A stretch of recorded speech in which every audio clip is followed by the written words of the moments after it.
que ficou a cada 15 dias um tema, daí eu falo para vocês um pouquinho, só para vocês terem um pouquinho de conhecimento sobre o que é a PEA e a PEI, tá bom? Então, a gente vai falar aí, né, fazer uma conclusão do crescimento populacional e trabalhar aí a última aula do bimestre. Pode passar, Daniel, por favor.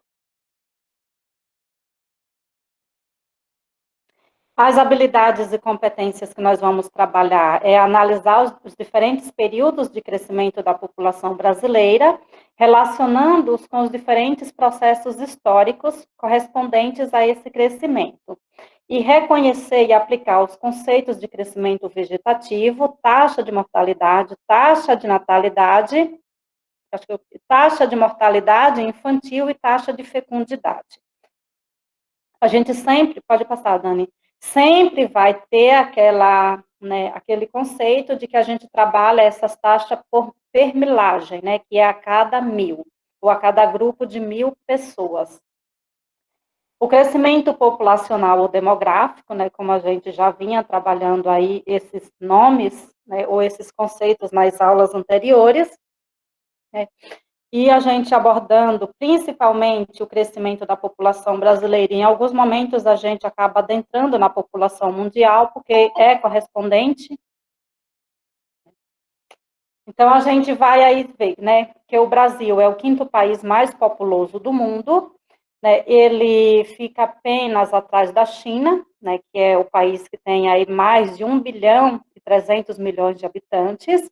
A China é seguida pela Índia, o terceiro é os Estados Unidos da América, o quarto é a Indonésia, e nós, brasileiros, estamos no 5º lugar, tanto em população quanto em tamanho de território. A gente sempre vai lembrar que em tamanho de território essa configuração muda, né? Porque a gente vai ter primeiro a Rússia, e depois vem aí a sequência dos outros países. Apesar de toda a população, né, temos em torno de 24 pessoas por quilômetro quadrado, que é aquela densidade demográfica. Então, vocês vão, né, principalmente nesse último questionário da pirâmide etária, que eu percebi que vocês estão cansados, né? Não é que vocês não sabiam, eu sei que vocês estão cansados. E quando eu corrigi, eu falei, eu preciso conversar com eles, né? Mas eu compreendo, né, esse momento que vocês estão passando, porque quando a gente chega no final, a gente fala, puxa, né, eu quero jogar para o alto, mas a gente precisa se manter de pé. Então, densidade demográfica brasileira, 24 habitantes por quilômetro quadrado.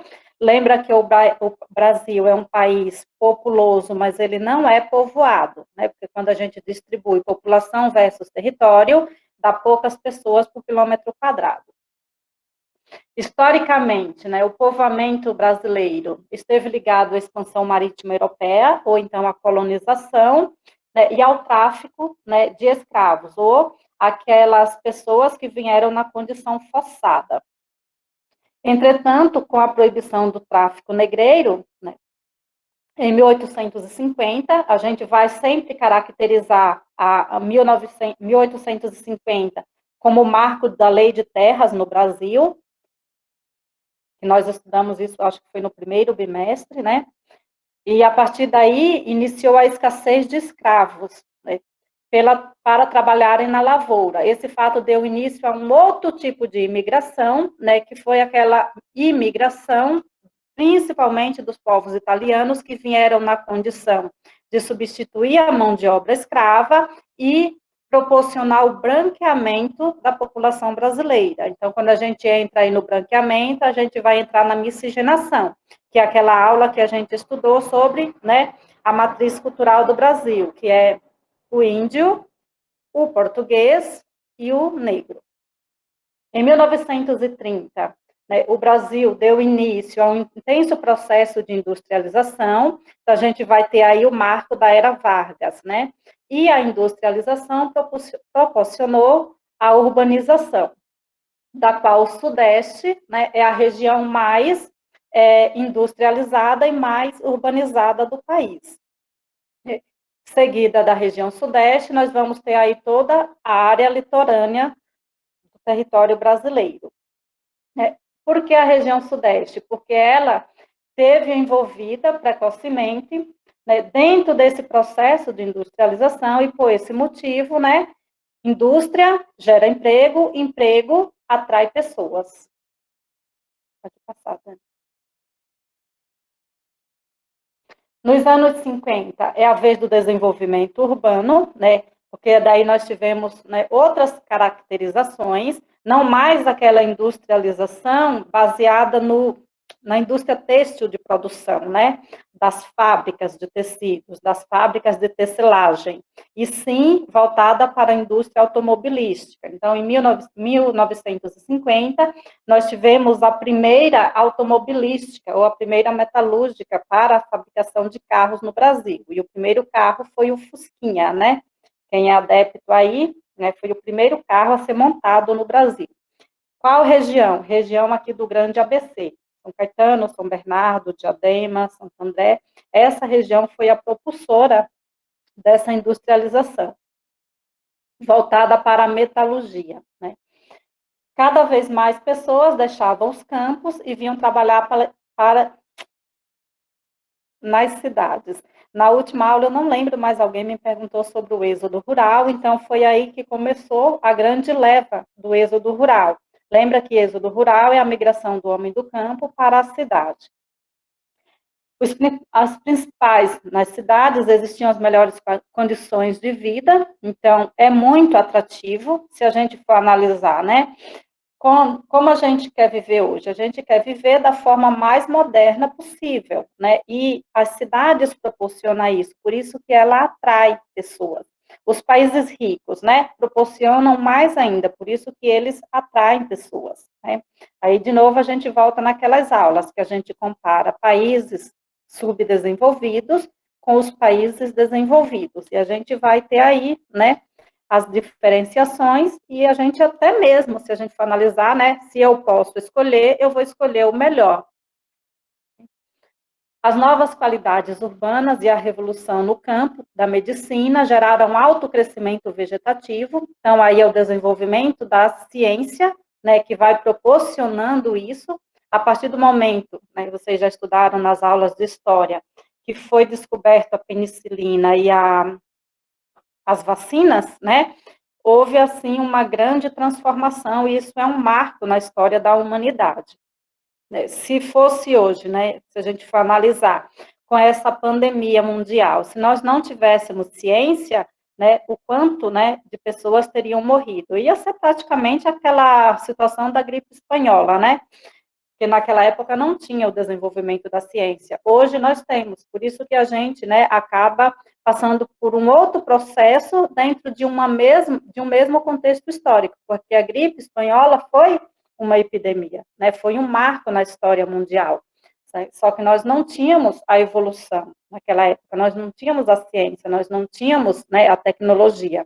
Hoje nós estamos de novo vivendo uma pandemia que é um marco na história da humanidade, só que nós já temos outros critérios a nosso favor.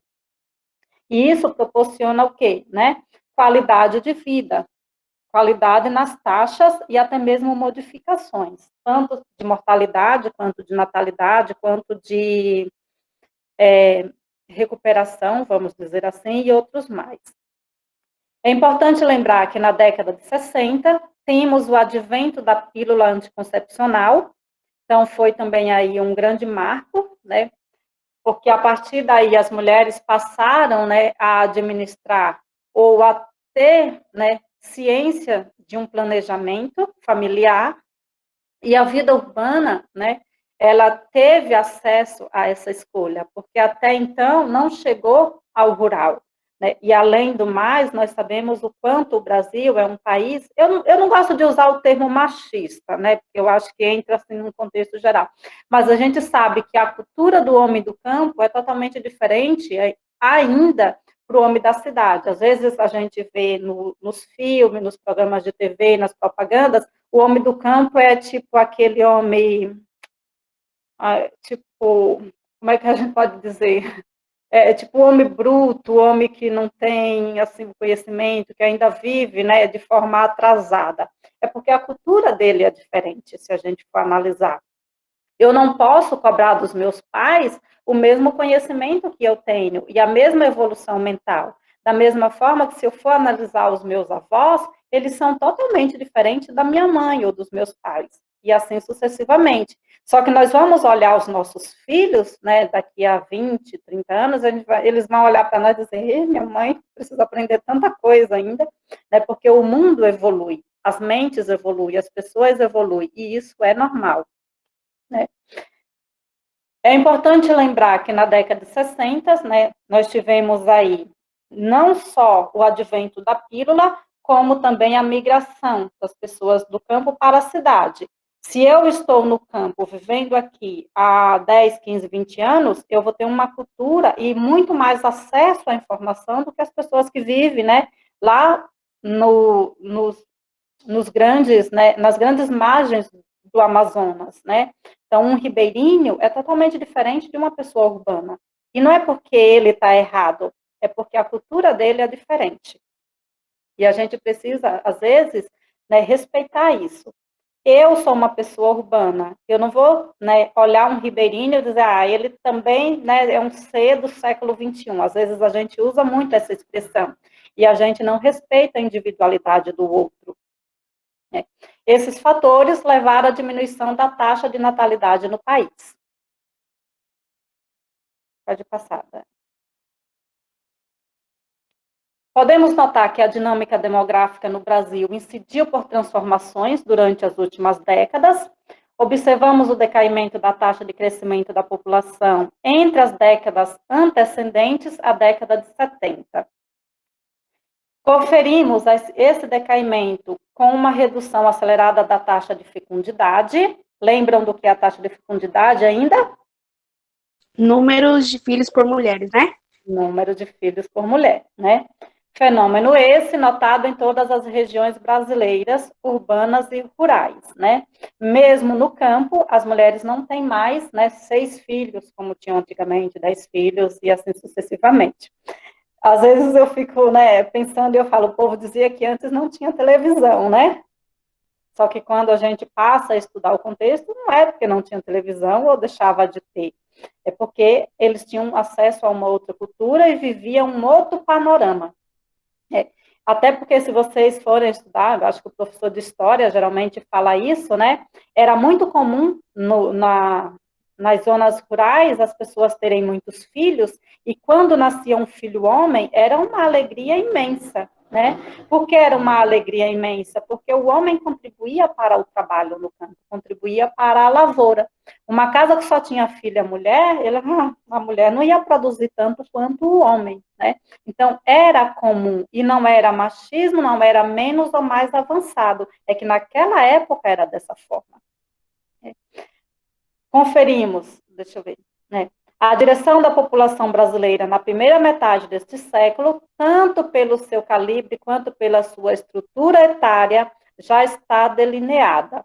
Tanto a mudança na taxa de mortalidade quanto na taxa de fecundidade já estão muito adiantadas. Então, se a gente vê, as mulheres têm menos filhos, só que a população vive mais. Então, há um equilíbrio. Né? Por isso que a gente vê que as pirâmides etárias sofreram aquelas modificações.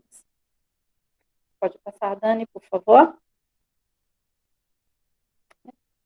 A pirâmide etária brasileira, né, que possuía uma base larga e o topo estreito, apregoava a superioridade de crianças e jovens, recentemente apresenta característica de equilíbrio. Então, a gente vê que essas modificações aconteceram, né, e vão continuar acontecendo muito mais.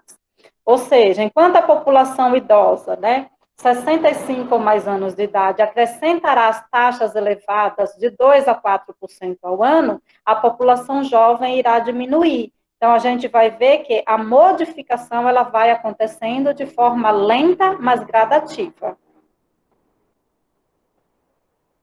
Pode passar, Dani, por favor.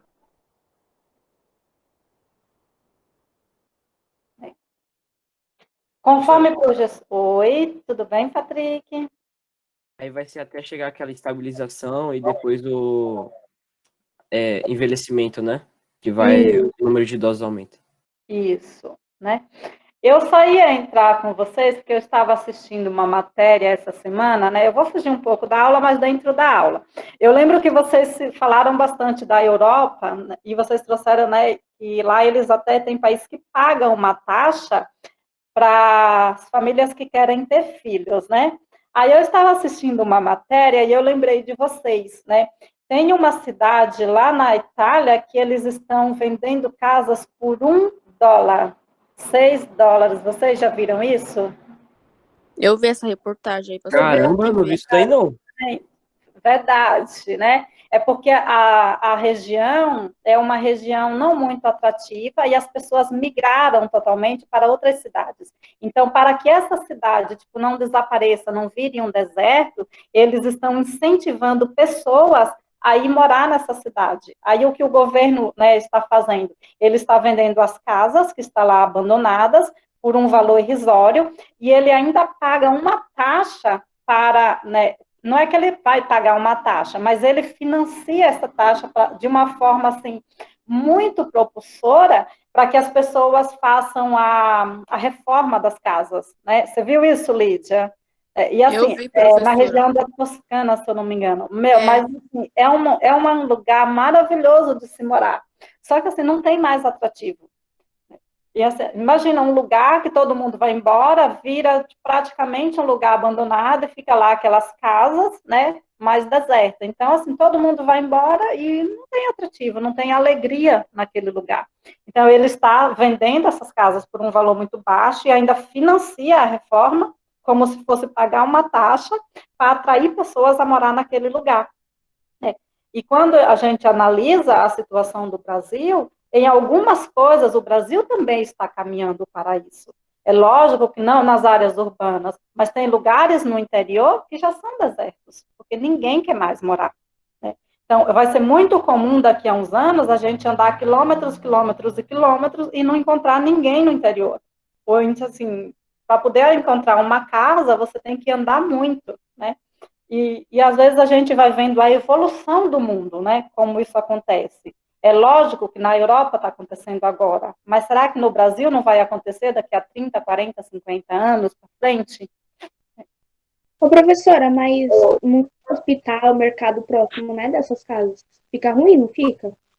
Então, lá no caso da Europa, assim, a gente sabe que o tamanho territorial dos países europeus não é muito grande, né?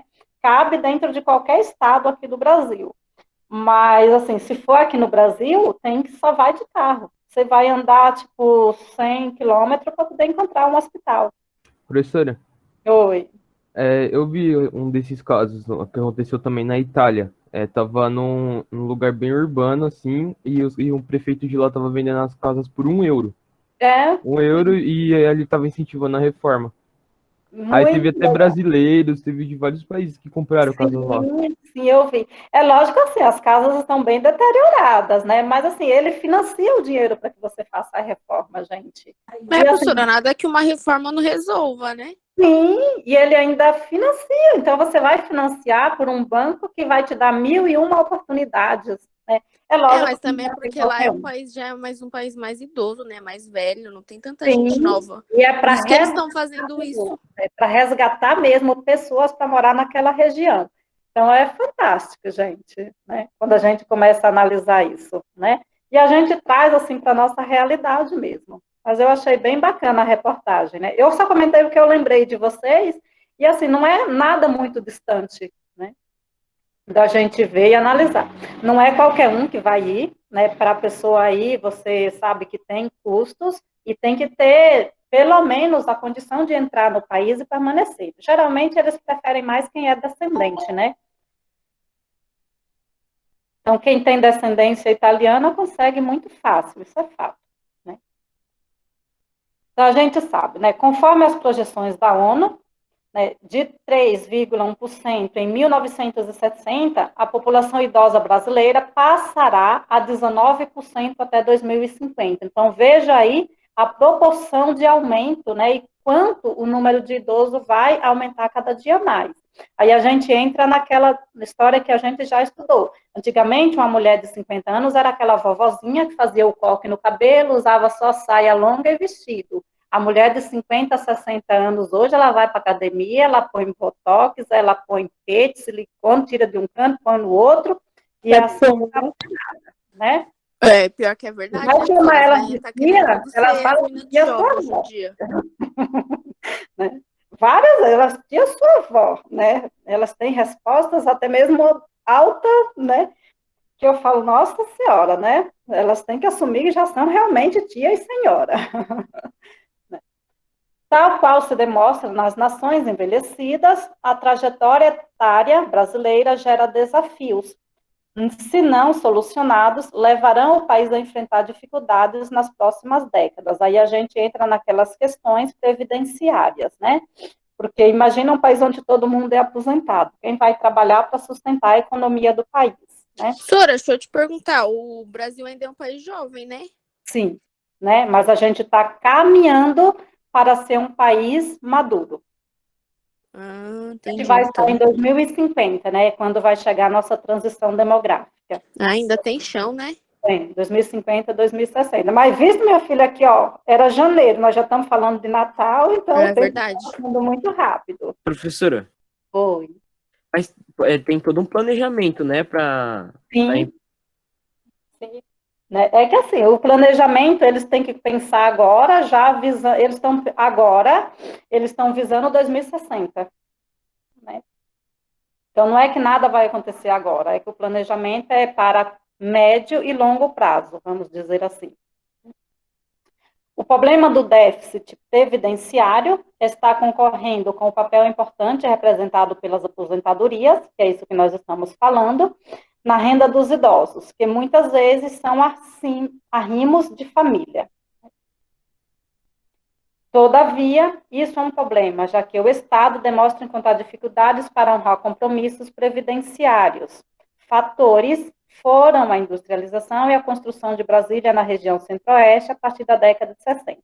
No segundo parágrafo aqui, né, porque o governo encontra, né, essas situações? Porque no Brasil nós temos aí, né, eu não gosto muito de entrar nessas questões políticas, e pessoais, porque às vezes fere muita gente, mas assim, é uma realidade. Nós temos o problema da corrupção, nós temos o problema de grandes empresas que na maioria das vezes não paga como é que fala lá?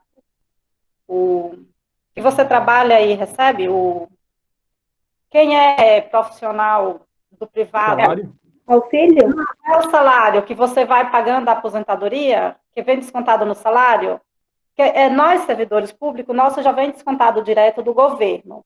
Quem trabalha no privado, que não seria a Previdência, É a Previdência, né, professora? é a Previdência, mas tem um nominho específico, né? Você INSS? com o INSS, né? Tem empresas que não pagam, infelizmente, e tem pessoas que fingem estar doente e acaba recebendo esse benefício, e a gente sabe que não está doente. Mas isso acontece muito, né, professora? Então, é o que eu falei, eu não gosto de falar disso, porque às vezes fere muita gente, mas é uma realidade. E tem pessoas que estão doentes, de verdade, e não precisa e não consegue entrar. Então, assim, às vezes a gente fala da corrupção no Brasil, mas nem sempre a corrupção está só no político. Às vezes a corrupção está na sociedade. E esse fator da previdência é um deles. Quem está doente nem sempre consegue. Tem gente que não está doente e consegue a vida inteira, né? Aí não é julgamento nem apontando o dedo, mas são casos que a gente sabe, né? Como a Lídia colocou. É verdade, né? Tem gente que está lá morrendo com a coluna entravada e o médico do INSS não dá o laudo. Professora, uma vez eu fui, né? E, tipo, tinha um povo lá que tava fazendo a perícia e, tipo, nem precisava, né? E, tipo, as pessoas que precisam, às vezes, muitas vezes, tipo, não passa, né? Tipo, fica tentando.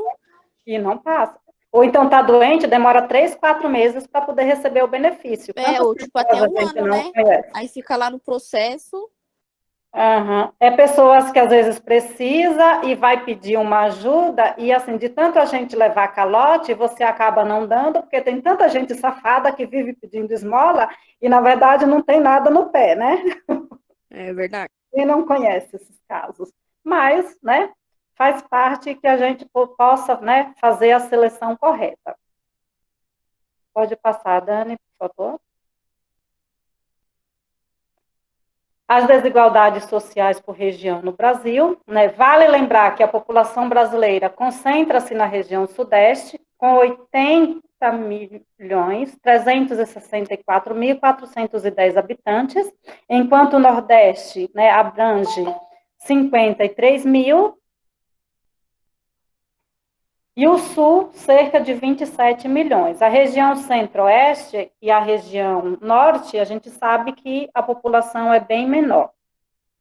Há muita diferença entre a expectativa de vida dos sulistas, né, e dos nordestinos. Sulistas é o povo do Sul, que a região Sul é a que tem melhor qualidade de vida dentro do país, né? Quando a gente analisa os estados do Sul, eles são praticamente desenvolvidos, né? Quando a gente, né, entra na região Norte e Nordeste, então a desigualdade é muito grande. Por isso que o Brasil acaba ficando em desequilíbrio.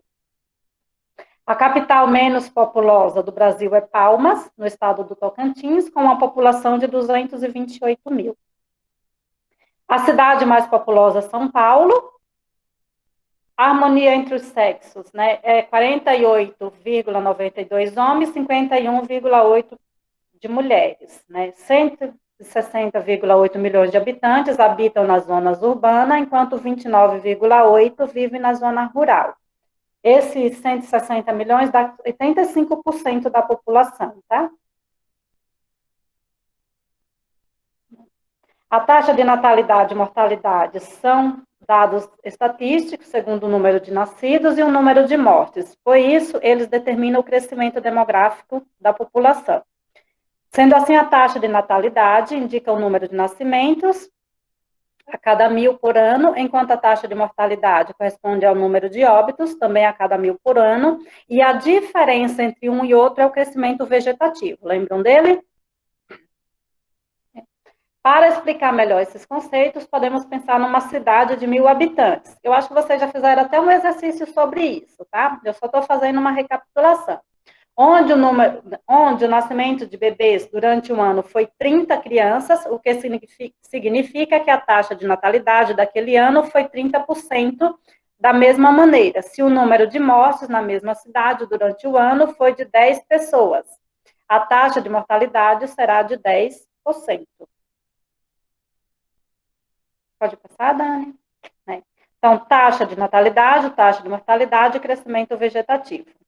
Vocês lembram como faz a continha? Lembram? Eu lembro, professora. Tem que, professora, nessa fórmula aí não precisa usar a permilagem não, né?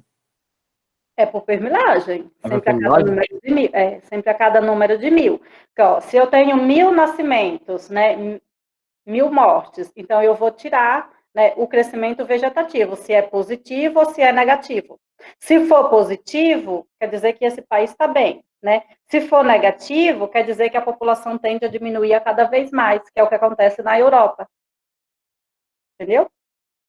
Entendi. Eu não tinha visto 1.000 ali na... Sempre é por 1.000. Porque assim, não dá para contar uma porcentagem por 10 pessoas, né?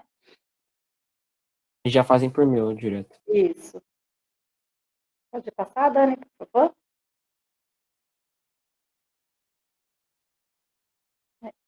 O crescimento vegetativo é um conceito que está associado ao crescimento, sendo determinado de acordo com as condições socioeconômicas e culturais de um país. Em resumo, o crescimento vegetativo corresponde à diferença entre um e outro. Pode ser negativo ou pode ser positivo, né? Depende dos dados. Lembra que estatística, né, a gente vai depender de números. Esses valores estatísticos são classificados de duas maneiras, né? É o que eu já expliquei, Dani, pode passar, porque senão a gente vai ficar muito nisso, tá? Taxa de fecundidade, como nós já estudamos, né, associada ao número de filhos por mulher, ao número de nascimento, né? É um dado estatístico que indica a média do número de filhos de uma mulher durante sua idade fértil. Lembra, né? Que às vezes eles colocam de 15 a 50, de 14 a 49, então depende muito, né, de quem está fazendo a análise, mas é sempre o período fértil da mulher, aquele período em que ela tem condição de gerar e conceber um filho. Tá, Dani? Nas últimas décadas, as pesquisas sobre a taxa de fecundidade indicam uma diminuição em diversas partes do mundo, menos nos países subdesenvolvidos. Lembrem que nos países africanos, né, hoje, é os países que mais cresce a população, porque digamos que a África está no Brasil de 1970, entendeu? De tal modo, esse dado é muito relativo, uma vez que varia muito de país para país. Segundo os dados do IBGE, no Brasil, a taxa de fecundidade tem diminuído, de forma que no ano de 2000 era de 2,4 e em 2015 é de 1,7. Eu acho que hoje é 1,6, se eu não me engano. Crescimento vegetativo é a diferença entre nascimentos e morte. Eu acho que eu já expliquei isso, Dani. Vocês não têm dúvida mais sobre isso, né? Não, né? Essa parte ficou bem clara, professor. Então, é porque também é simples, né? É só pensar, se morrer mais do que nasceu, esse país está com problemas, né? Ou ele já está no processo que a população está velha. Pode passar, Dani. Então, podemos dizer que, para o crescimento natural ser positivo, a taxa de fecundidade precisa ser superior a 2 filhos por mulher. Leva-se em conta, porém, que o crescimento natural está diretamente ligado à atualidade socioeconômica do país. Afinal, quanto melhor a infraestrutura, as condições sociais do país, tende a ser menor o número de crescimento natural. O crescimento vegetativo negativo acontece em países com IDH elevado, mas no futuro próximo acaba sendo um problema crescente para não haver reposição populacional. É o caso da Europa, como nós já estudamos. Além disso, o elevado número de idosos faz com que os governos gastem muito mais com o pagamento de aposentadoria, mais do que arrecadam. A mortalidade infantil corresponde à morte de criança entre os 0 e 12 meses de idade. Ah, professora, mas a criança morreu com 2 anos. Não é mais mortalidade infantil, tá? Embora a mortalidade infantil tenha diminuído, ainda é uma realidade em muitos locais do mundo, sobretudo naqueles locais que apresentam as piores condições de vida, desde falta de saneamento básico e acesso à educação, saúde, proliferação de doenças, entre outros.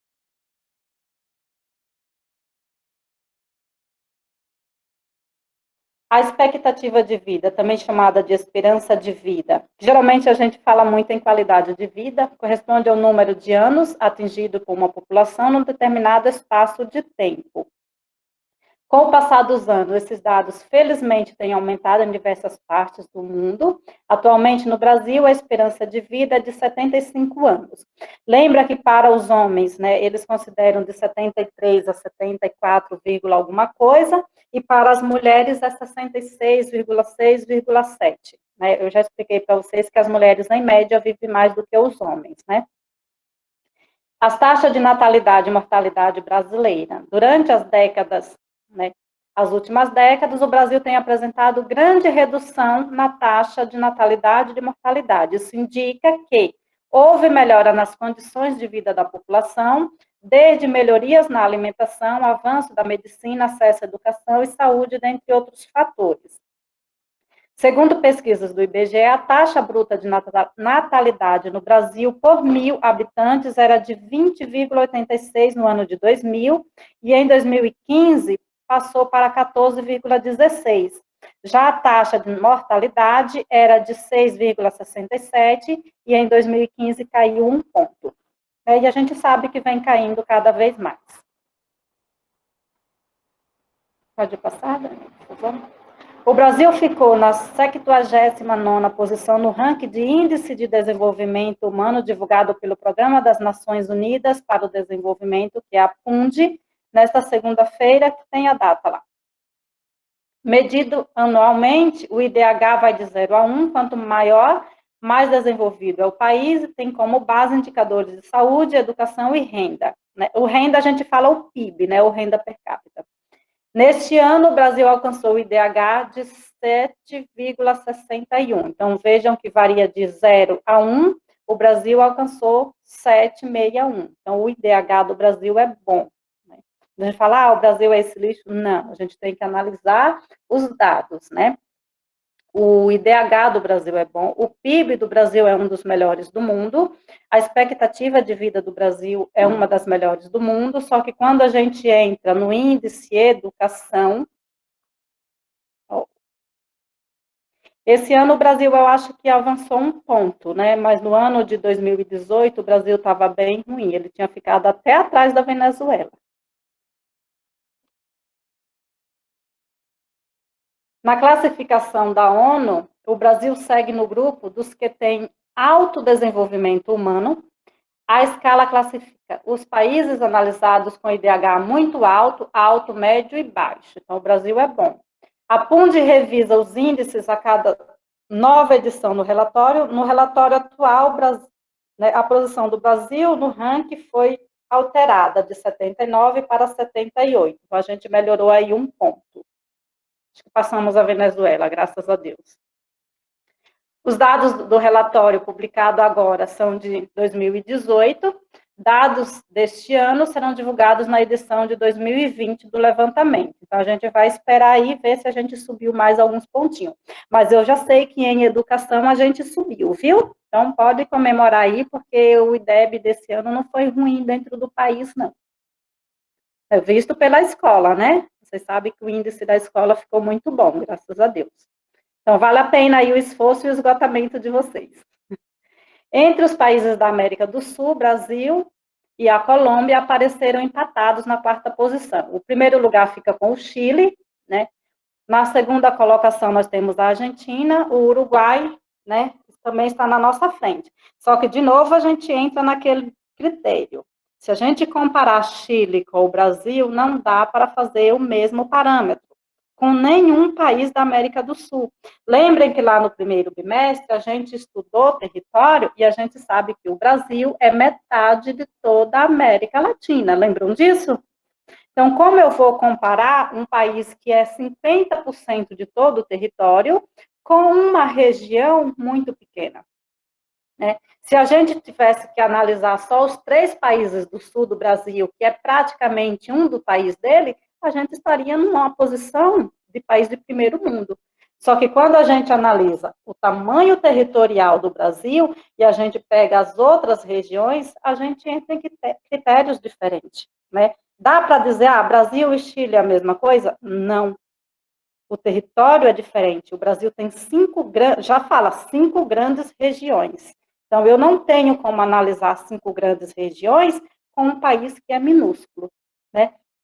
Se a gente for analisar a Argentina a gente só considera o norte da Argentina, porque se vocês analisarem o mapa, a parte sul da Argentina é a Patagônia, né? Então, é um ambiente totalmente gelado, que só tem lá, né, pontos de coisa turística, como é o nome lá, quem vai para a Patagônia fazer aqueles esqui lá, aquelas coisas lá de gelo, né?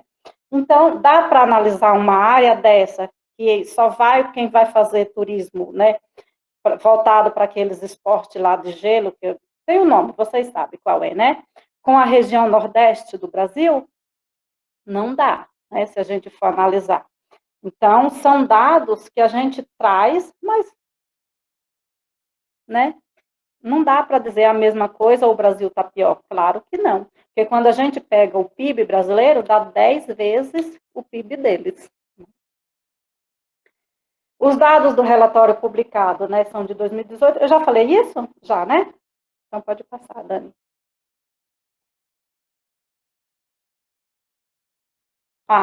Que bom que eu trouxe o mapa para vocês verem. Ó. O tamanho territorial do Brasil, o tamanho do Uruguai. Olha o tamanho do Uruguai, gente. Dá para fazer comparativo? Não dá. Olha o tamanho do Paraguai. Dá para fazer comparativo? Não dá.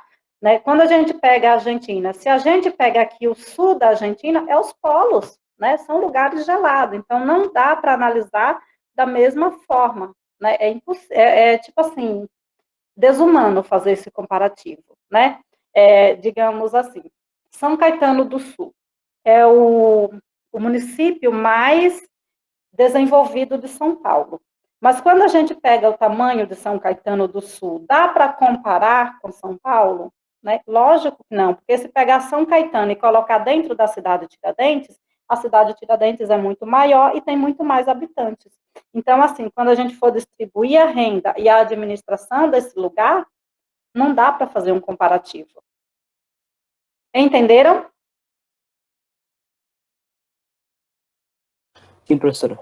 Okay. Olha o Chile, né? Aqui a parte do azul. Se a gente for analisar os polos, a gente ainda tem que respeitar aqui, né, a Cordilheira dos Andes, né?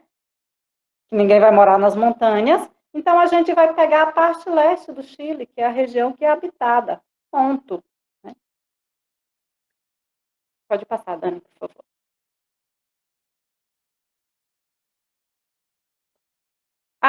Chegamos na PEA, tá? Então, o que é a tal da PEA? É a população economicamente ativa, aquela que está disponível para o mercado de trabalho. Professor, eu já sei isso. Eu só trouxe os dados para vocês fazer a análise e para a gente discutir um pouquinho, que nem sempre a PEA é PEA. Né? E a população economicamente inativa, que é a PEI, idosos e crianças. E as pessoas deficientes que não têm condição de entrar no mercado de trabalho. Então, elas entram aqui na PEI. Professora, o Brasil é PEA, né? Não, todo país tem os dois, né? Tá. Eu vou só mostrar a diferença, porque todo país tem criança, tem idoso, né? Que é a PEI. Então, a população... Então, isso é mais para território, tipo, cidade? Não, ou é, tipo, é uma coisa... qualidade. Tá, entendi. É qualidade, né? Então, a população economicamente ativa corresponde aos habitantes que representam a capacidade produtiva para o país. Então, aquelas pessoas que têm capacidade de ingressar no mercado de trabalho e de produzir, vamos dizer assim. Né? Ou seja, são aquelas que têm potencial para oferecer mão de obra. Entendeu agora, Lohane? Sim. Ok, pode passar, Dani. Demograficamente ou economicamente falando, existe uma série de termos utilizados para mensurar e estabelecer estatísticas sobre as características socioeconômicas e espaciais de um país ou território. Um dos mais importantes é o conceito de população economicamente ativa. Existem várias definições sobre o que seria precisamente a população economicamente ativa. O Instituto Brasileiro de Geografia e Estatística define a PEA como a mão de obra com a qual o setor produtivo pode contar. Ou seja, é o número de habitantes em idade e condições físicas para exercer algum ofício no mercado de trabalho. Aí eu já estava pensando no que eu ia falar para vocês, né? Será que é todo brasileiro que está disponível para o mercado de trabalho? Se a gente for analisar. Não. Não, né? Então, será que a PEA pode contar com todas as pessoas de 18 a 60 anos de idade? Não, por isso que tem a PEI, né? Por isso que tem a PEI, mas a PEI vai trabalhar as crianças e o idoso.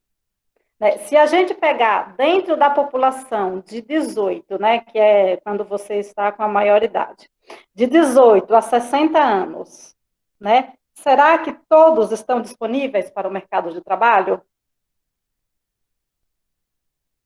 Não. Não. Por que não? Pode passar, Daniel. Por que não, Lohane? Porque tem gente que... professora, não sei. A renda da pessoa também tem rendas que facilitam a pessoa não querer ir trabalhar, sei lá. Pode ser, né? Nessa conceituação, a população economicamente ativa envolve aquilo que o IBGE classifica como população ocupada e população desocupada.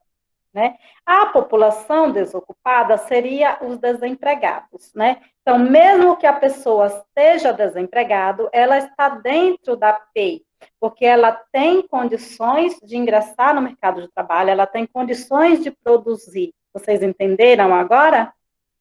Né? O primeiro termo refere-se às pessoas que possuem algum ofício, as que estão ocupadas em um período de referência, sendo esse ofício remunerado, não remunerado, por conta própria ou como um empregador. Então, mesmo que a pessoa seja o patrão, ela está dentro da PEI, porque ela está produzindo para o país. Já o segundo termo refere-se ao grupo de pessoas que não possuem emprego e que estão aptas a trabalhar. Então, são as pessoas que estão desocupadas no momento, né? Tendo realizado algum mínimo esforço para tal, né?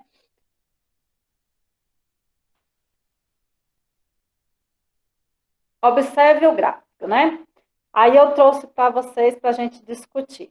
Dentro da PEI, né, população economicamente ativa. Então, nós temos aqui as porcentagens, nós temos os anos, né, ao longo, né, econométrico, nós temos os setores de produção. Eu não trouxe os setores de produção, porque não ia dar tempo, senão a aula ia ficar muito extensa, e vocês já estudaram isso. Vocês lembram o que é setor de produção?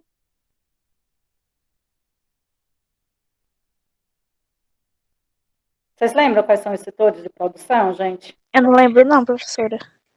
Não? Setor Não. primário, secundário e terciário, né? Ah, lembrei agora, lembrei. Lembrou? O que é o setor primário? O secundário que você disse? O primário. Primário é quando tá, tipo, alinhado, alguma coisa assim. Tá Ai, como é que é o nome? A mortalidade, o nascimento e o vegetativo tá lá embaixo. Professora, o setor primário seria a área rural, relacionada à agricultura e Sim, isso aí. a plantação para poder levar para a indústria, e depois da indústria vai para a atividade comercial, que seria o mercado. É, que eu não sei explicar, mas é isso aí. Isso mesmo. Uhum. Então, o setor primário, né? Países desenvolvidos, né? Basicamente, eles são dependentes do setor primário de produção, né? O Brasil, né? Acho que 30, de 30 a 35% de toda a produção brasileira vem do setor primário. Então, nós somos, né, um país que está dentro desse setor da economia. Só que daí o Brasil já conseguiu diversificar, né? Porque viver só do primário não dá. Mas se não fosse o nosso primário hoje, o Brasil estava numa falência total, né? E eu diria para vocês que nós estaríamos até passando fome, né? Mas graças a Deus o Brasil tem esse setor estruturado, né? Então o setor primário, né, voltado para a agricultura, para atividades do campo. O secundário, indústria. O terciário, comércios e serviços, tá? Então, aqui nós tivemos a evolução, né, da economia brasileira, né, e da PEA dentro desse mercado. Aí a gente entra naquela discussão. Será que todo mundo que está dentro da PEA está realmente apto para contribuir? Será que todo mundo que está fora da PEA está porque ela está desempregada? Ou será que tem gente que não quer estar dentro da PEA? Por isso que eu falei, vamos trazer essa reflexão.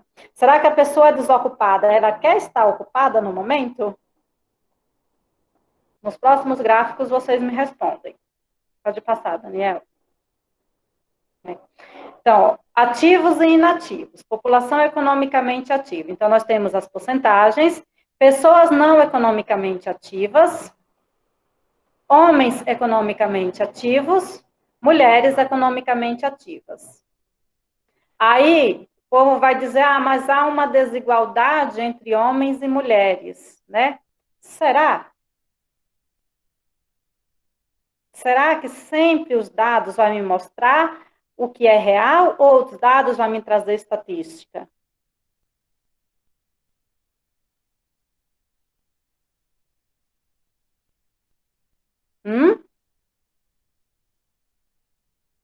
Será que toda mulher que está fora da PEA, ela quer estar dentro da PEA? Eu acho que não, né, professora? Não sei. E você está certa. E eu vou te dar N motivos para você pensar dessa forma. Lá na apostila do aluno, de vocês, a laranjinha, né? Eu gosto muito da laranjinha. Tem vários gráficos que vai trabalhar a PEA e a PEI, viu? Já deixo para vocês dar uma olhada lá, porque vai trazer outros exercícios. Mas, geralmente, a mulher ela está hoje ocupando vários setores dentro do mercado de trabalho. E, às vezes, a mulher ganha menos. Será que toda mulher ganha menos do que o homem? Será que eu não preciso construir o meu próprio argumento e não ir pelo que a mídia me traz, pelo que, né, os dados me traz? Será que toda mulher quer estar trabalhando hoje, né, das 7 às 5 da tarde? Depende, né, professora? Tem Depende. umas que sim, tem umas que não, né? Tem umas que sim, tem umas que não. E tem a mulher, ela é muito mais rotativa, porque a mulher ela é mãe, a mulher ela é dona de casa. E eu vou dar vários exemplos para vocês. Eu tenho na minha família. A minha cunhada sempre trabalhou, né? Só que daí ela teve filho e ela está em casa nesse período. Ela sabe que ela vai voltar para o mercado de trabalho, mas nesse período as pessoas falam, a mulher fala, ah, não, eu quero ter filho, eu quero ver meu filho crescer, eu quero cuidar meu filho, levar meu filho para a escola. Quantas mulheres não fazem isso? E isso não é machismo nem feminismo. Será que não é uma escolha da pessoa? Vocês já viram pessoa dizer, ah, eu saí do meu emprego porque o meu pai está idoso, está doente, eu quero cuidar dos meus pais. Vocês já ouviram pessoas falar isso? Né? E quantos a gente ouve? Será que a pessoa está fora do mercado? É porque o mercado não está dando oportunidade, ou que o país está tão ruim, ou porque ela fez uma escolha diferente? Entendeu? Porque escolhas, né? As pessoas têm escolhas. Então, o que o mercado te traz são dados, são estatística. Mas será que todo mundo está dentro da estatística? Não. Não, né? Por isso que, assim, eu sempre falo, eu quero que os meus alunos pensem de forma diferente. Eu conheço os dados, mas eu não preciso achar que os dados englobam todo mundo. Seria a mesma coisa de dizer, ó, eu vou trazer uma estatística para vocês. O aluno da escola pública não quer nada, o aluno da escola pública não trabalha, o aluno da escola pública passa de ano sem fazer nada. Será que todo aluno da escola pública é assim? Não.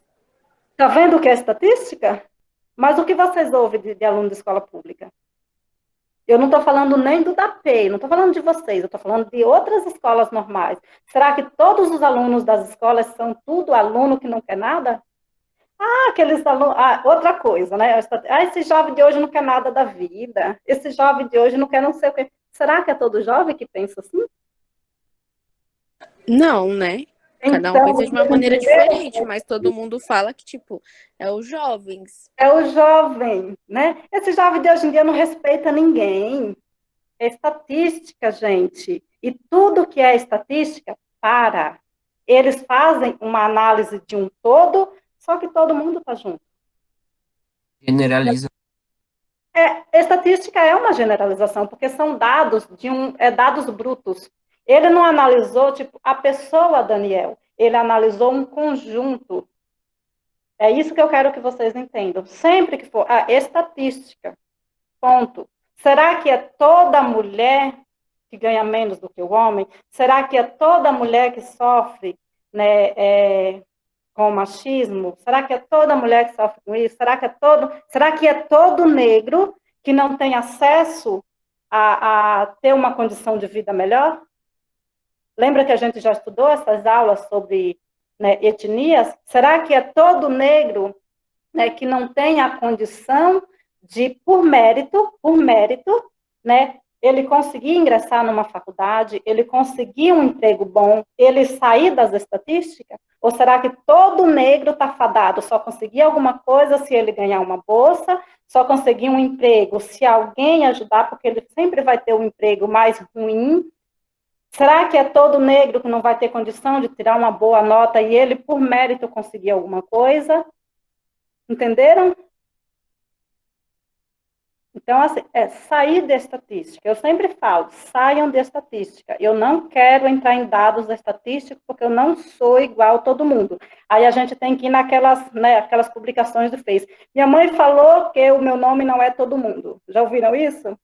Minha mãe falou que todo mundo vai, mas o meu nome não é todo mundo. Mas você não é todo mundo. Mas você não é todo mundo, porque o seu nome não é todo mundo. Né? Então, isso é sair da estatística. Pode passar, Dani, por favor.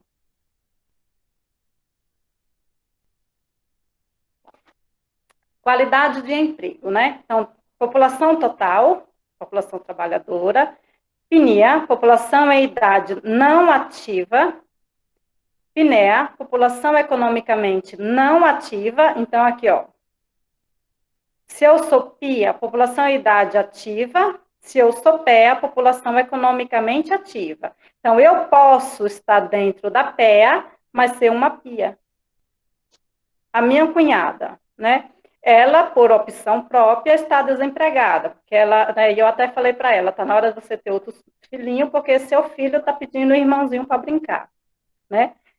Então, se ela tiver mais um filho, ela vai ficar muito mais tempo aqui, ó, mas não é porque isso aqui, ó, não está dando condição para ela, é por uma escolha pessoal, que várias outras pessoas fazem, e ponto.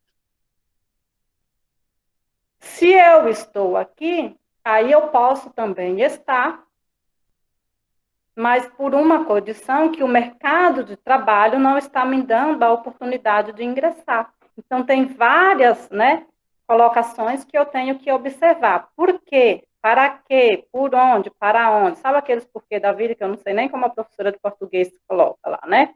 Eu sei que tem 1000 porquê. E para quê? Pode passar, Dani.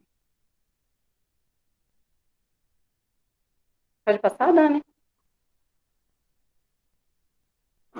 Conceitos básicos, né? Então, aqui nós já trabalharam, nunca trabalharam. Desocupados, PNEA, PINA. Então, tempo integral, tempo parcial. Ó, total da população, PIA, PEA, ocupados e desocupados.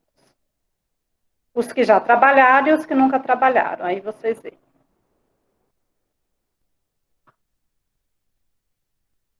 Pode passar, Daniel. Ah, tá. Isso aqui também é legal. Divisão da população no Brasil quanto ao trabalho. Ó. Total da população, 100%. Idade ativa, 84%. Economicamente ativa, 62%. Ocupados, 92%. Em idade não ativa, nós temos no Brasil hoje 16%. Economicamente não ativos, 38%. E desocupados, 8%. Então, daqueles 13 milhões, de novo a gente vai voltar, de desempregados no Brasil, né? Dá um total de 8% da população. Por isso, quando a gente vê números, não se assustem com números, porque 8% é um dado alto? É, mas não é maioria. E quando a gente pega esses 8 milhões de desocupados, será que todos estão querendo um emprego hoje? Com certeza, eu acho. Será que todo mundo hoje queria um emprego, Lorraine? Não todo mundo não, porque tá generalizando, mas algumas sim. Né? Digamos que 6% queria. Hoje está ingressando de volta no mercado de trabalho. 2% não queria, por causa daquela escolha que eu te falei. E tem gente que fala, ó, eu vou te dar um outro exemplo, né? A minha prima, tem mulher que não quer trabalhar. Foi o que alguém citou aí. Tem gente que tem dinheiro e não quer trabalhar. Ah, eu posso viver de outra forma. E ué, por quê? E tá errado? Claro que não. Não, entendeu? Então, desses 8, não é todo mundo que quer estar lá. Só que você entra nos dados. A partir do momento que o computador vai lá e analisa seu CPF, porque tudo hoje é informatizado, você está dentro da PEA, entendeu? E, assim, pode ter certeza que depois que fizer uma análise geral do balanço das pessoas que receberam esse auxílio emergencial, esses números vão aumentar. Mas será que é todo mundo que vai querer trabalhar depois? Não, entendeu? Porque tem pessoas que fazem a escolha como a minha cunhada fez. Tem pessoas que fazem outras escolhas, tem pessoas que não precisam, né? A minha prima, hoje ela está trabalhando, né? Mas durante muito tempo, ela terminou o ensino médio e ela sempre falava, né? Por isso que eu falo, as coisas mudam. A minha prima tanto está trabalhando como ela casou e teve filho, mas ela falava, eu não vou trabalhar não, e nem vou casar e nem vou ter filho, porque meu pai me sustenta, né? E a gente falava para ela, mas Thaís, você é uma pessoa inteligente, você terminou o ensino médio, vai estudar, vai sei lá. Eu não, meu pai me sustenta. E estava errado? Não, era uma escolha dela. Só que depois ela amadureceu, ela mudou e a vida dela mudou hoje, né? Mas por um tempo ela viveu dessa forma. E quantas Thaís não tem no mundo? Entenderam o que são dados agora? Entendi. Porque a gente tem um pensamento pequeno, né? Dos gráficos, dos dados. E Isso, agora tem a mais abrangente, né? mais abrangente, para você ver que as pessoas seguem caminhos diferentes, né? E Thaís, Thaís não é, Thaís, por muito tempo a minha prima falou isso, e a gente criticava, Thaís, você, pelo amor de Deus, você é inteligente, você é uma pessoa ativa. Eu falava, meu pai me sustenta. Mas o pai dela sustentava ela, e daí? Né? Pode passar, Daniel. População economicamente ativa no Brasil. Então, hoje nós temos aí, ó, por setores, né? Assalariados registrados, então nós temos aí, dentro do gráfico, freelance, né? Nós vamos ter assalariados sem registros, nós vamos ter os autônomos regulares, funcionários públicos, empresários e outros, e os desempregados. Qual é a maior parte do gráfico aqui? Então, quando a gente analisa dados, analise a maior parte do gráfico. É isso que eu quero trazer para vocês, para a gente ter um outro olhar de toda essa situação. Dizer, pelo amor de Deus, o Brasil é o país do desemprego. Não, tem muito mais gente trabalhando do que desempregado.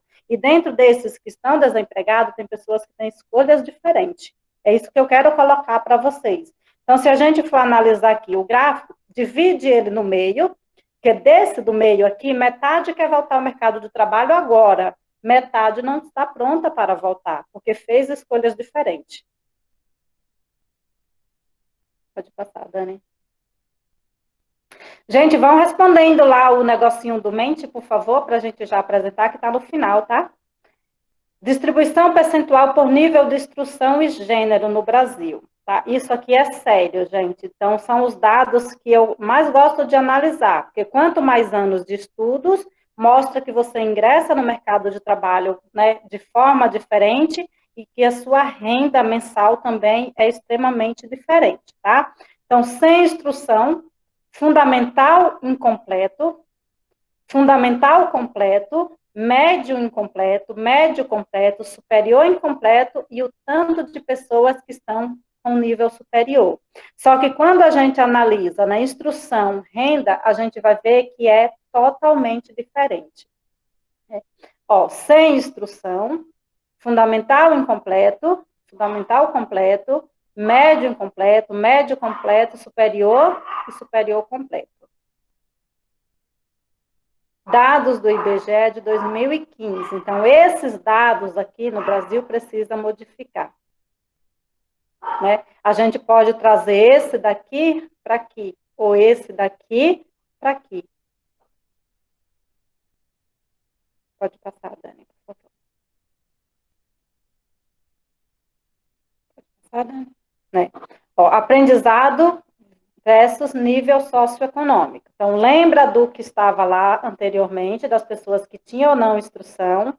Ó, dados de 4,4 mil alunos do quinto ano no ensino fundamental e as rendas das famílias. Ó, renda de 1 a 1 salário e meio. Ó,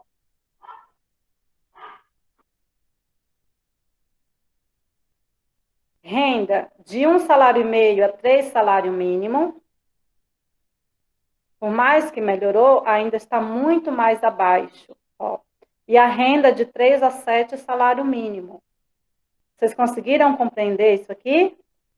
Os números representam o nível de aprendizados e as barras, o quantitativo de alunos em cada um deles. Quanto mais próximo do 9, melhor a retenção de conhecimento. É possível ver que alunos com renda familiar menor, que são as barras vermelhas, concentram nos níveis à esquerda aprendizado ineficaz. Então, quanto melhor a renda da sua família, o seu nível de aprendizado é maior. Professora, Oi. por que no nível 9, que é o nível de maior aprendizado, a renda é tão baixa, entre aspas? A renda não é tão baixa, a renda, no caso aqui, ó, porque a renda não é tão baixa, é o número de famílias que é menos. As pessoas, na maior parte, ganham pouco aqui, ó. Lembra que 10% da população brasileira concentra as riquezas. Então, quem ganha menos, assim, numa porcentagem de 0 a 100, as pessoas ganham quanto? De 1 a 1 salário mínimo, elas ganham de 1 salário mínimo a 3, elas ganham mais de 3 salário mínimo? Você entendeu? Entendi, obrigado. Não. Vocês entenderam, gente?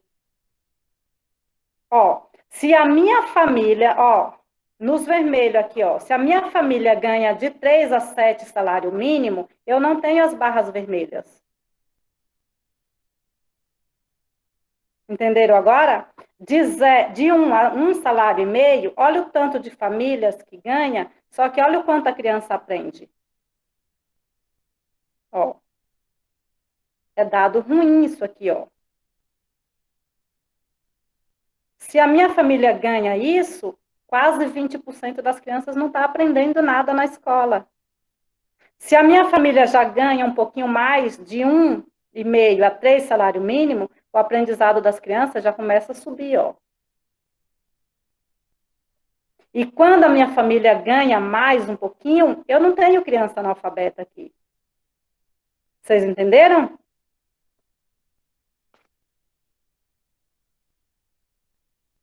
Entendeu agora, Kaique?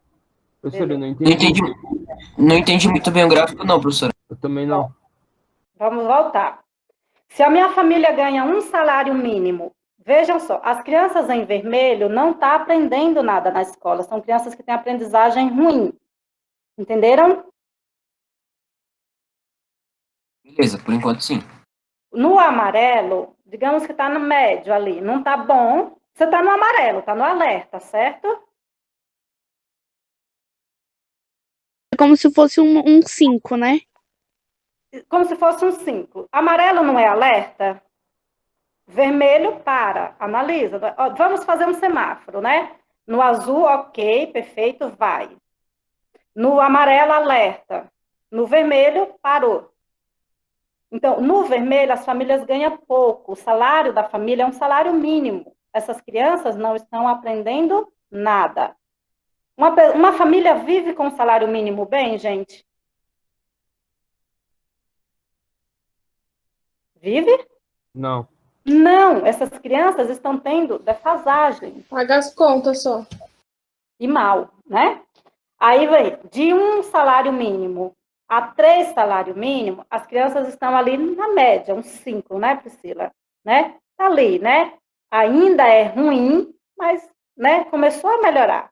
Quando as famílias ganham acima de 3 salário mínimo, veja as barras em azul, ó.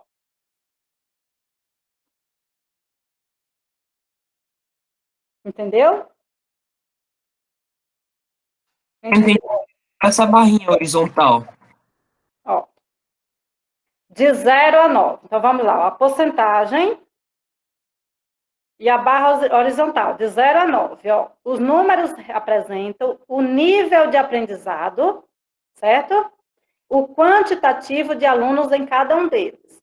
Quanto mais próximo do 9, melhor a retenção de conhecimento. É possível ver que os alunos com renda familiar menor, barras vermelhas, se concentram nos níveis à esquerda, aprendizado ineficaz. Ó, barras vermelhas se concentram nos níveis à esquerda, aprendizados ineficiente.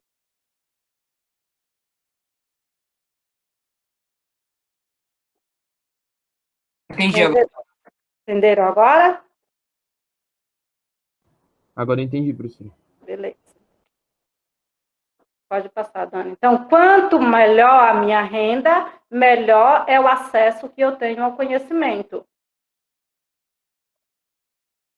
Terminou, Dani? Acabou, professor. Beleza, então. Vocês responderam mente? Eu já, professora. Beleza. Apresenta para nós, Dani, por favor. Gente, alguma colocação? Fechou o bimestre? Alguma dúvida? Como vocês avaliaram aí?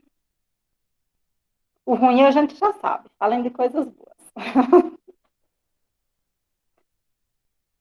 Ô, professora, esse gráfico que a senhora colocou, É tipo, eu vou dar um exemplo de mim. Tipo assim, eu quero fazer um curso de inglês, só que é muito caro. E aí aí não dá pra me estudar. E eu fico com uma deficiência no inglês porque eu não tenho renda. Exatamente. Aí eu estaria entre o zero e o 7. Sim, porque aí assim, eu não estou dizendo que a sua família, né, está dentro da margem de um salário mínimo, mas assim, se a sua família tivesse uma renda maior, ela poderia te proporcionar, entendeu? Estar mais próximo do 9 em outros critérios. É que como, né, no Brasil, o inglês, ele acaba sendo secundário, porque mesmo que a gente tenha na escola, mas acaba sendo um secundário, as pessoas acabam não priorizando. Né?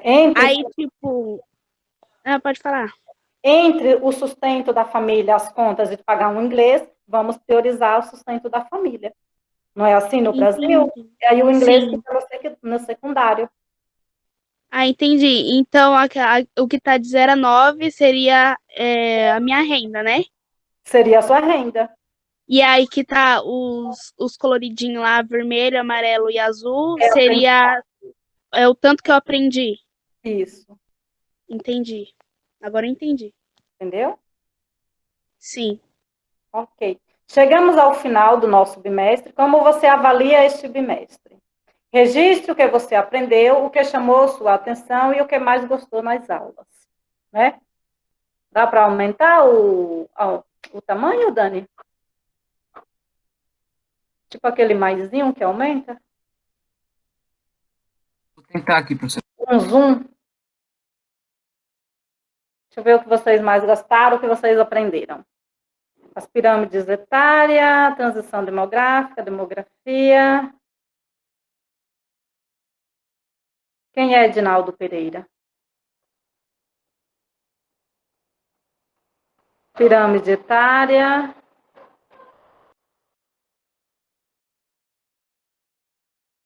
Cultura portuguesa. O que eu mais gostei. Está tão pequeno para mim. Déficit. Diversidade cultural. Hierarquia urbana. Dinâmicas sociais. Não consigo aumentar, professora. Taxa de natalidade. Acho que eu estou conseguindo ler um pouquinho. Superávites, níveis indicativos, taxa de fecundidade, população econômica, aprendi muitas coisas, que bom. Cidades globais, matrizes culturais, legal. Então tá bom, gente. O que vocês têm para me colocar do bimestre, como vocês avaliam num contexto geral? Sem o mente. Você diz da lição ou você diz, tipo, do bimestre contando só, tipo... Do bimestre inteiro, assim, num contexto geral. Jesus amado. Foi bom. Eu aprendi bastante coisa, melhor que a outra professora. Você é uma ótima professora, parabéns. Obrigada, Lorene. Tá, o que mais, gente? Pode colocar, né? As dúvidas, os conselhos. Eu lembro bastante da densidade demográfica, deixa eu fazer o cálculo, as dinâmicas populacionais, densidade por estado, aí fizemos a densidade mundial também, o censo demográfico, que é pelo IBGE. Em resumo geral, assim, aí nessa última atividade foi a pirâmide etária, né? Aham. Aí, em resumo, assim, do bimestre foi bom, as aulas foi muito produtiva, acredito que deu para aprender bastante. Eu tento mais ouvir do que falar, porque eu falo muito nas aulas, né? Antigamente você até estranhou, mas foi muito boa, professora. Parabéns, né? Pela senhora, assim, pelas explicações, foi ótimo. Obrigada. Pode falar, hein, gente? Né? Vamos finalizar, vamos fechar o bimestre, senão eu não vou dar nota para vocês. E Aí vocês, todo mundo liga o microfone agora. né? Vocês não vão querer nota, não? Mas, no geral, é um conteúdo que vocês vão levar para a vida, né, gente? Eu falo, o terceiro bimestre do do segundo ano é um conteúdo que daqui a 20, 30 anos vocês vão ouvir falar de pirâmide etária, vocês vão ouvir falar de densidade demográfica, vocês vão ouvir falar de envelhecimento populacional, porque é a nossa realidade, nós somos essas pessoas. Eu acho que é legal quando a gente se vê dentro da situação, né? Porque falar de população, eu me vejo dentro. Quando eu falo da PEA, eu estou dentro da PEA. Né? Mesmo que eu esteja, né, digamos, na população que está desocupada, que são os desempregados, ou aptos a ocupar uma vaga no mercado, ela se vê dentro daquela situação. Né? Só que daí ela vai falar, por que eu estou ali? É você se questionar, por que eu estou ali? Eu acho que esse é o objetivo das aulas de geografia, que vocês sejam pessoas, né, ou cidadãos críticos e conscientes na vida, né? Eu acho que assim, o objetivo das aulas de geografia é formar cidadãos para a vida e para o mercado de trabalho. E quando você chegar no mercado de trabalho, falando, eu sei o porquê eu estou aqui, eu sei qual é o meu objetivo, eu sei analisar um dado, né? Mas quando eu analisar um determinado dado, né, não é como a conta de matemática, porque por mais que estatísticas sejam dados matemáticos, o professor de matemática vai trazer, olha, a estatística é isso, 100% da população brasileira é 210 milhões de habitantes, né? Só que dentro desses 210 milhões de habitantes, a geografia já vai olhar quem são essas pessoas, como elas vivem, onde elas vivem, por que elas estão assim, qual é a escolaridade delas, qual é a renda, qual é o fator social dessa família. Então, a gente já vai analisar esses textos e eu me vejo dentro de cada um deles. E nas aulas, né, de geografia, quando a gente trabalha o território brasileiro, eu ainda tenho o dever de trazer para vocês. Não podemos analisar o Brasil da mesma forma que a gente analisa o Japão. Não podemos analisar o Brasil da mesma forma que a gente analisa a Argentina, porque a colonização da Argentina foi única, a colonização brasileira foi múltipla. A população da Argentina, ela vive concentrada na região norte do território. A população brasileira é espalhada por 8.575 quilômetros quadrados. Então, eu não vou analisar a população paulistana, com a população que vive lá vamos falar, em Santos. É um outro contexto, é um outro, né, lugar, é uma outra cultura, é uma outra condição social. E se eu pegar a população de Santos e comparar com a população ribeirinha, lá da Amazônia, eu não posso analisar com o mesmo olhar. Eu tenho que respeitar a individualidade daquele povo, né? E a cultura daquele povo tem que estar em primeiro lugar, né? Então, como aquele povo vive, em que eles acreditam? Será que eles acreditam na mesma coisa que eu acredito? Será que eles querem a mesma coisa que eu quero? Né? Então, isso que eu tenho que trazer nas aulas de geografia para vocês, e que a gente não seja essas pessoas, todo mundo é assim, você não é todo mundo, e o Brasil não é todo mundo. Né? A gente vive dentro de um regionalismo do Brasil, e esse regionalismo, ele tanto é social, quanto econômico, quanto cultural e quanto religioso. Eu não posso querer que o índio que está lá na Amazônia tenha a mesma fé que eu aqui na cidade tenha. Seria desumano fazer isso. E eu seria uma pessoa, digamos assim, retrógrada, né? Porque eu não estou respeitando a individualidade do outro.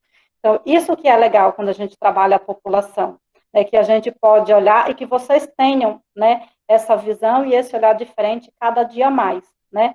A gente vai mudar de assunto no quarto bimestre, né? Então, eu até, assim, eu converso muito com o Daniel, né, em off. E eu falei, Dani, eu vou pegar um pouco mais leve no quarto bimestre, mas não é porque eu vou pegar mais leve com vocês, porque eu quero, mas é porque o conteúdo é mais leve, né? Então, a gente vai trabalhar meio ambiente, primeiro porque é um conteúdo que vocês já estudaram. Segundo, porque é um conteúdo que não vai trazer, né, toda essa quantificação de conteúdos que eu trouxe para vocês agora. Obrigada, Pri. Pode ir, meu amor. Beijo. Eu vou encerrar também, tá bom? Então, eu que agradeço a vocês por ter tido paciência aí, né? Se a gente tivesse no presencial, eu tenho certeza que seria diferente, mas foi da forma que a gente pôde estudar nesse momento, tá bom? Eu sei que vocês estão esgotados aí pela quantidade de aula, pelo, né, excesso de conteúdo que vem, mas, se Deus quiser, um dia tudo isso vai acabar, nem que seja no Natal, tá bom? E é isso, Tá gente. bom, professora. Obrigada. Então, viu? Beijo para todos e eu vou encerrar, tá bom?